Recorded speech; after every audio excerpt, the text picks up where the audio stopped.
بسم اللہ الرحمن الرحیم۔ کل کے درس میں یہ بیان ہوا کہ فطری ہدایت کے 4 درجے ہیں۔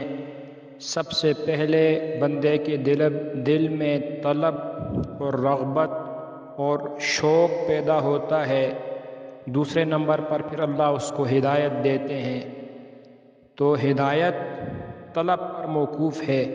جس میں طلب ہوتی ہے اللہ اس کو ہدایت دے دیتے ہیں۔ بلال حبشی میں طلب تھی، کہاں سے آئے اور کہاں پہنچ گئے۔ صہیب رومی میں طلب تھی، کہاں روم سے آئے اور کہاں پہنچ گئے۔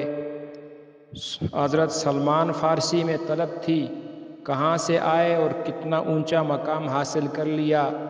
اور گھر میں پاس رہنے والے ابو جہل میں طلب نہیں تھی، نام اس کا عمر بن ہشام تھا اور وہ ابو جہل بن گیا، اللہ نے اس کو محروم کر دیا۔ تو طلب جس میں ہوگی اس کو ہدایت ملے گی۔ دوسرا درجہ پھر ہدایت کے بعد جب بندہ دین پر چلتا ہے اللہ اس کو استقامت نصیب فرماتے ہیں۔ اور چوتھی بات پھر ربط قلب ہوتی ہے، اللہ اس کے دل پر ایمان کی مہر لگا دیتے ہیں۔ دنیا کی کوئی طاقت اس کو ایمان سے ہٹا نہیں سکتی۔ جس طرح ہدایت کے 4 درجے ہیں، علماء مفسرین نے لکھا، اسی طرح گمراہی کے بھی 4 درجے ہیں۔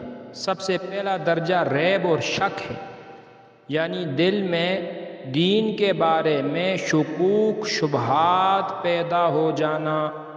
جو بندہ گمراہ ہوتا ہے سب سے پہلے کیا ہوتا ہے؟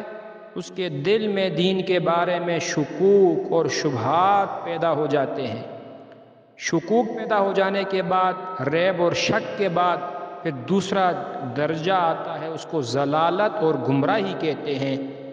اگر شکوک کا ازالہ نہ کیا گیا تو پھر بندہ گمراہی میں مبتلا ہوتا ہے۔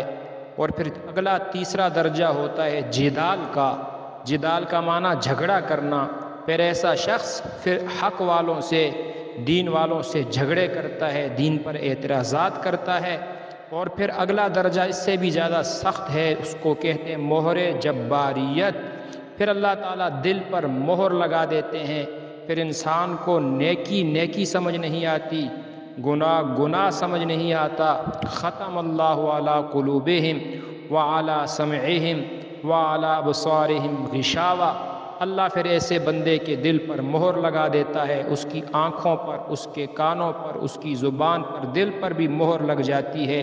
اللہ ہماری حفاظت فرما دے، آمین۔